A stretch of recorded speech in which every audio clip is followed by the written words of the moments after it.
Zimbabwe. Mimi ndini Raymond Muri. Ndichimbonzi Raymond Gotosa, asi Raymond Muri ndo yandakashandisa ndichipinda mudare raChief Mutasa. Nyaya yangu yakamira sekudai so. Sorry, ndaikumbura kuti mutisimudze izvi zvishoma. Nyaya yangu yakamira sekudai so. Takamboya mudare raChief Mutasa mwedzi yapfuura nemasvondo mapfuura zvishoma. Ninhauya ana sekuru wangu wekwamuri. Wanova ndo kwatakakurira isusu tiri vazukuru kuda kuti mai vedu vaberekwa mushame kwamuri. Uyu wandinaye uyu ihanzvadzi yangu ndo inonzi Shira Muri. Ndo panyaya yedu nhau mukaiverenga zvakanaka paNhimbe TV kubva ichitanga ndio aishanduka achiita senyoka achibudirwa nengozi yemushame kwamuri. Uyu mwana wake anonzi Clan, mwana wehanzvadzi yangu iyi. Matambudziko aya ose tiri kumaona tiri pamwe chete nemuzukuru wangu uyu, pamwe chete nehanzvadzi yangu uyu. Pari zvino tati tikupei update nechimiro chapo pamusoro penhau yekumusha kwana sekuru wangu. Tabva mukati matiri muno, tabva kuno kwaChief Mutasa takapuwa vabatsiridzi ndo n'anga dzatakaenda nadzo mushamana sekuru wangu. Tapinda mushamana sekuru wangu pakaitwa chivanhu doro rikabikwa, pakaita chivanhu chavanoita semarapiro avaita ekubvisa ngozi iri mushame kwamuri vachiisa kwatiri, vachibvisa kwatiri vazukuru vachidzosera mushame kwamuri. Saka sezvinoivo vadiwa vatariri, ngozi yakabviswa sekutaura kwavakaita ivo. Mangwana acho zuva rechipiri ngozi yabviswa, mwana wemushame kwamuri akabva atanga kupenga, vatanga kutaika njere. Atanga kutaika njere, vanhu vekwamuri vakamhanya kumwana uya vachinoona chii chaitika, ndokubva vadaidza vabatsiridzi vabvisa futi ngozi yabva vadzosera zvakare pane hanzvadzi yangu iyi. Saka hanzvadzi yangu ikatanga kurwara futi, ndokubva tazama by all means ndakatengesa izvo dzaamota dzinokwana 2 dzandatengesa ndichizama kutsvaga mari yekubatsiridza nekufamba nehanzvadzi yangu kuti iyo zvairi nhasi asanga asina kupara, nekuti kutaura kuno kwangadai akafa nekuda kwengozi iri kutitambudza iyi. Saka pari zvino update yapo vadiwa vatariri ndeyekuti tauya kakepiri zvakare tabva kunobatsirwa nen'anga idzi mukati memushame kwamuri. Kakepiri chidzoka zvemamutasa mudare raChief Mutasa tine nhau yekuti taakuya kufeedback kuti tsanangurire changamire kuti zvakafamba sei kwatakaenda kunobatsirwa, mwana akapora here kana zvakafamba sei. Saka nhasi tauya mudare raChief Mutasa, vanasekuru vangu ndokubva varamba kuuya, vakuramba itori tsika yavo yekuramba kuuya mudare vachiti vakadedzwa havauyi. Saka nhasi vadiwa vatari ndasiya tavhura samanisi zvakare rekuti vadedzwe nemutemo kuti vauye kudare raChief Mutasa. Saka ndichange chikuzivisa pavanodzoka zvakare mudare raChief Mutasa kuti zvichange zvakamira sei. Asi ndo patiri panapa, vadiwa vatariri kurerwa mushama sekuru, kukurira mushama nasekuru taiona sechinhu chakanaka. Asi zvinhu zvinoonai pachatisvitsa tiri marombe ini kutasanganisira vana vangu vese vakagezwa vese nengozi kwamuri. Vana vangu vese mabasa akapera, ndatambura kurwara kwehanzvadzi yangu hakusi kupera, ndiri kungofamba naye pese pandiri anenge achitambudzika, zviri mumaoko mangu isi, mari hatisisina, mari yapera. Saka tiri kukumbirawo vadiwa vatariri mhuri yeZimbabwe, kune vanozvigonawo kana kunzwisa chivanhu zvachinoitwa, kune vanogonawo kuita basa rechivanhu, kana vanogonawo kunzwisa kunyange chitendero kana chipostori kana chii, ngauye vatibatsirewo mhuri yeZimbabwe kuti zvinhu zvedu zvitinakire. Tatambura chiti panapa nehanzvadzi yangu dai so upenyu hwedu hwakaoma kutaura kunoku, hatina chatinacho. Saka muchambonzwawo kuhanzvadzi yangu kuti zvakamirawo sei pari zvino achikutsanangurira iwo. Musati maenda kuhanzvadzi yenyu, sorry, pane pamataura muchiti kwakauya vana chiremba mumusha mukabikwa doro, ngozi ikanzi yabviswa pane hanzvadzi yenyu yaiswa mumusha mana sekuru. Mungatitsanangurire zvishoma, vana chiremba vakauya, kuti kwakauya vana chiremba vanani vakaita sei?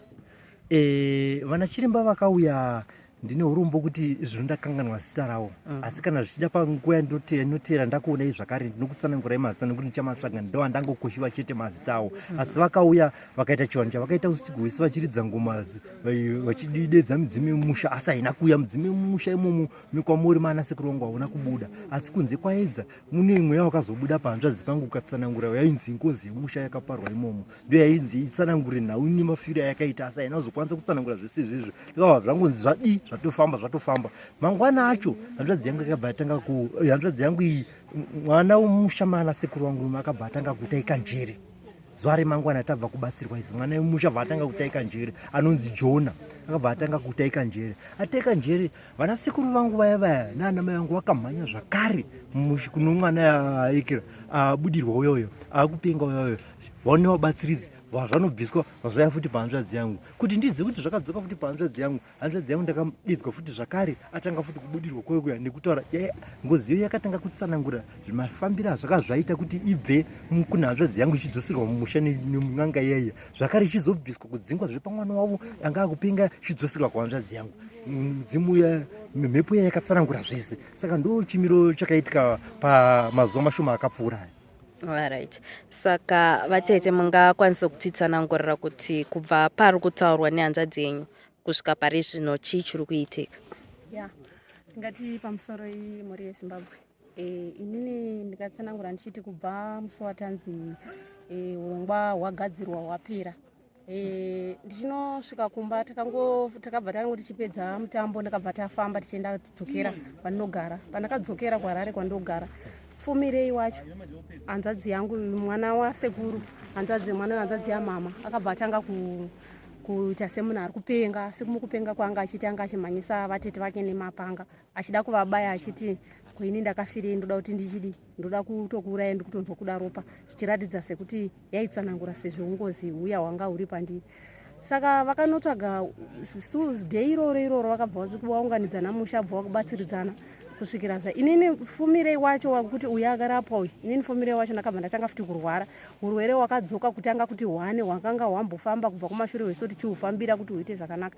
Ndakatanga kudzoka zvepakubhidha, ndikatanga kudzoka kungozi yaenda kuinzwa yaitokwanisa yanga yakuya zvandaiona zvokuti kana masikati chaiwo ndakagara ndanda kumuona murume akafa iye ndichitovhunduka zvokutoti kana mwana wangu aigona kutadza kuziva kuti mama chii chiri kunzwisa zvakakonzeresa kuti mwana wangu kana kuchikora haachakwanisa kuenda nekuti hakwanisi kugara ndiri ndega kwenguva yakareba nekuda kwengozi iyoyo. Ndakasangana nematambudziko eurwere huya hwakungodonha kubva ipapo hapana kana chenji, zvakatoita wesi kudarika paya pandakabatsiridzwa paya pakatowedzera kuti hawesi kusvika pari nhasi tadzokazve zvakare mudare saizvozvo.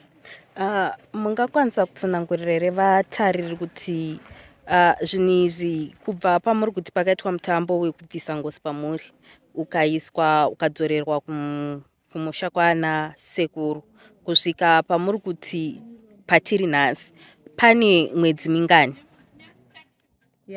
Ngati mwedzi adi zvakukwana mwedzi mumwe chete kana 3 weeks. Saka uyu mwana wawatete mati mwana wawatete ndi anga akazombobudirwa akapenga mwana wemumusha anga achimhanyisa vatete vake nemapanga vanga vakurwisana mudzinza mavo kwamuri kwachikoko. Alright. Saka pari zvino ari sei? Pari zvino aright. Zvichireva kuti zvese zviya zvanga zvaiswa zvakatopera musi wacho. Ini ndichingotanga kutorwara iye achitodzikama zvatoita zvakanaka. Saka muri kutaura here kuti patiri kutotaura pano musi wanhasi matambudziko ese amaisangana nawo kumashure uku ari kutowanikwa zvekare pamuri? Atowedzera kubva zvakanga ari atowedzera ndabikirwa doro atowedzera. Saka ndeapi mazwi amungada kupa kuvatariri ekupedzisira?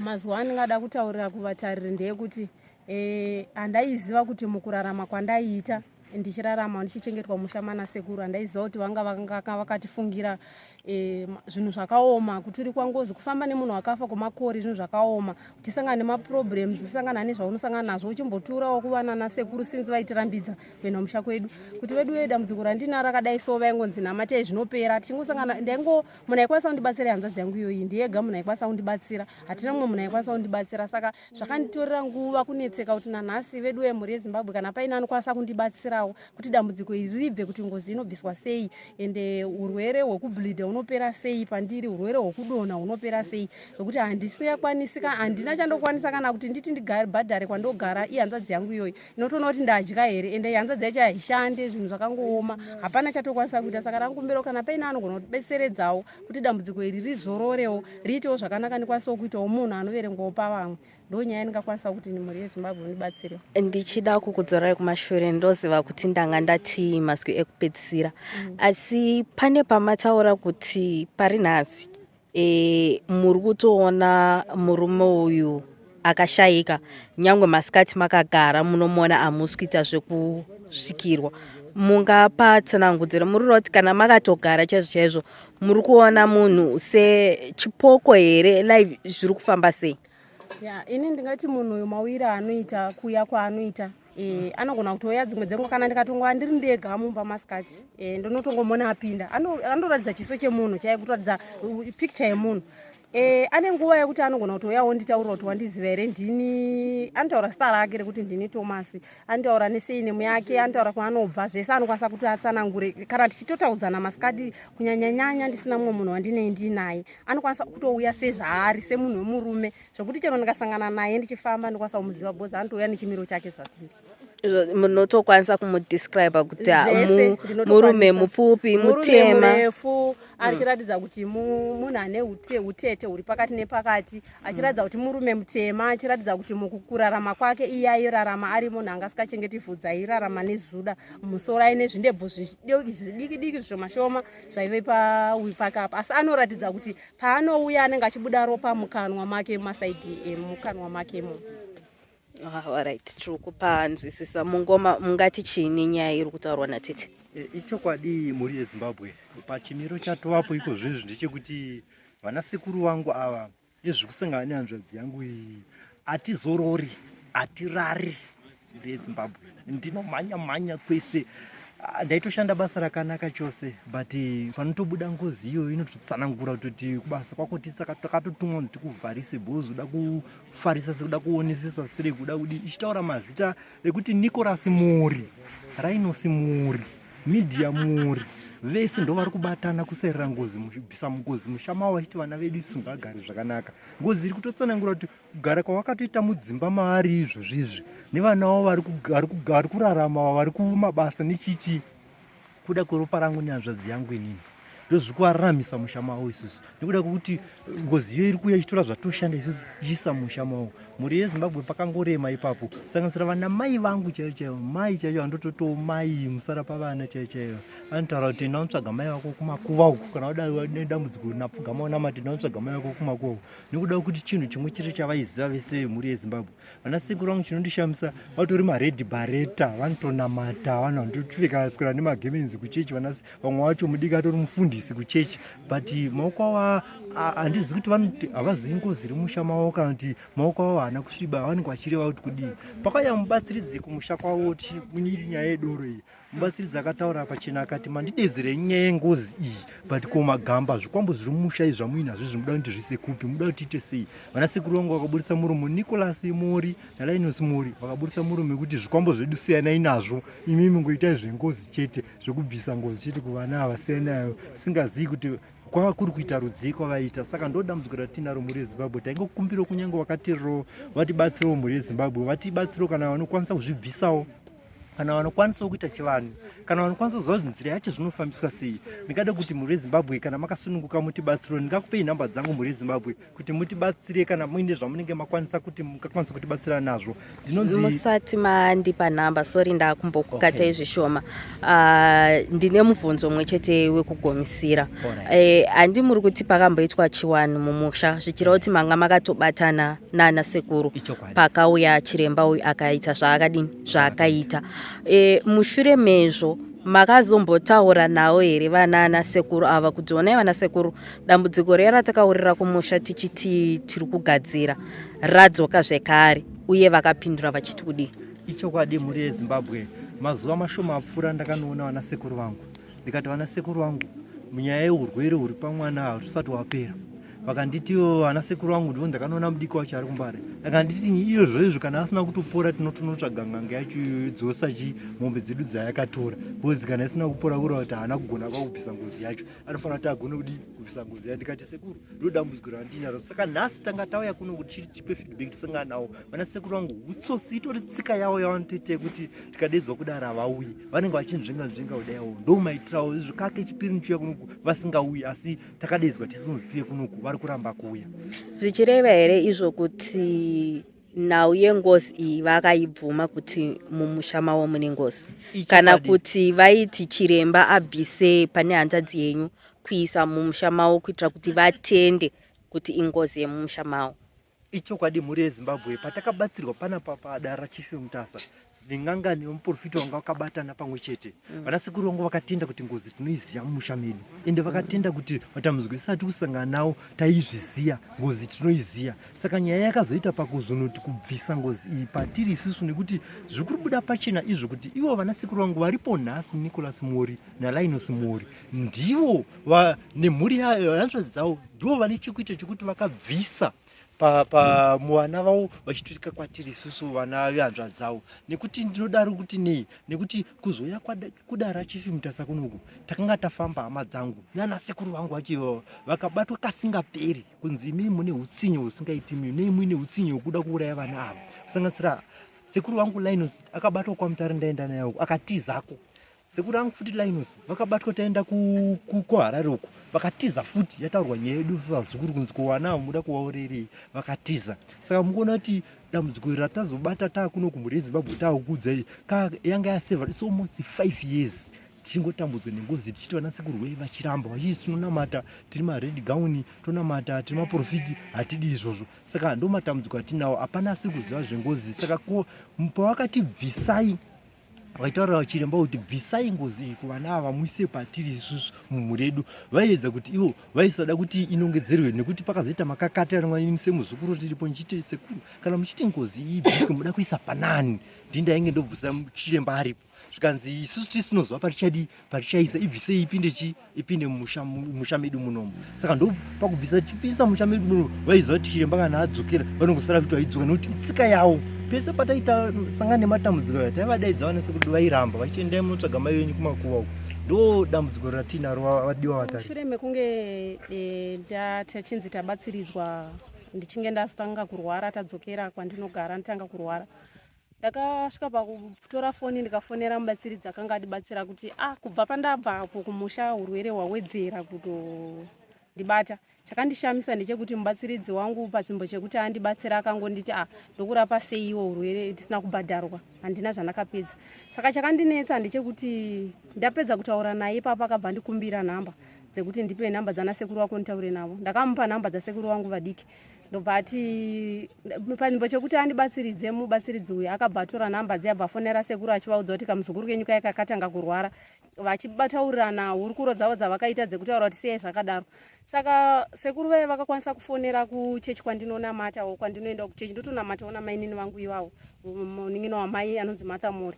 Vakakwanisa kufona kuchechi vachitaura kuti musabetseredze mwana iyeye anonzi Shila uyu, mukangomubatsiridza chete munofira mahara. Vachibataura mubatsiridzi kana kuti mukuru wekuchechi kwedu watonamata naye achiti mwana iyeye musatombomubatsira, musatomboita chamunoita paari, ende mukangoda kungoita handover nemwana iyeye munofira mahara, ende ndokuuraya zvishuwa. Vakatokwanisa kutaura mashoko iwo. Saka zvinhu zvinondinetsa kuti saka zvairevei ende chii chatinenge tichiita urwere huchitowedzera. Panzvimbo chekundibatsira haana kana kukwanisa kundibatsira, asi takakwanisa kuita kukomuniketana futi nanasekuru kutovaudza kuti kamuzukuru kaya kakakurwara futi. Saka vadiwa vateerera, handizivi kuti tingabatsiridzane sei ende ndingabatsirika sei kuti dambudziko rakadai so rindipererawo pandiri, nekuti dambudziko rinotondinetsa. Vana vangu, ndine vana vangu vatatu vandoenda kuchikoro, ndinotoratidza kuti variritira kuti vaende kuchikoro, vanongogara vaineni vana, nekuda kwekuti urwere uhu hauchasiki ndiri ndega. Anotongoti kana zvadai anotobva afonera sekuru vake vanova rei, vobva vatotanga kutotaura kuti kuno kwasina kumira zvakanaka, nyangwe ari paya hatokwanisi kuenda kure,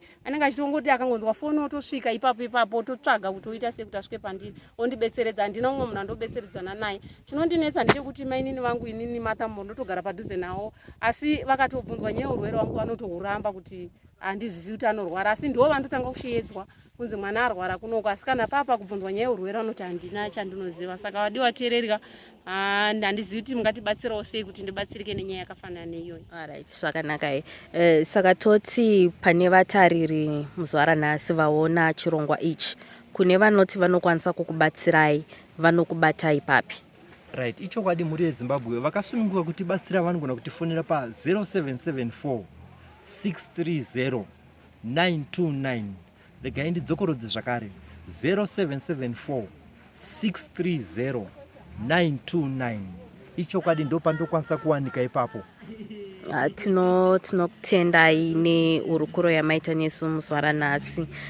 Kune mivatariri tichiti kune vakatarisa chirongwa ichi vanokwanisa kubatsira mhuri yatinayo iyi musi waranhasi, makasununguka zvakanyanya kuvabata panhamba iyoyi yavakupai.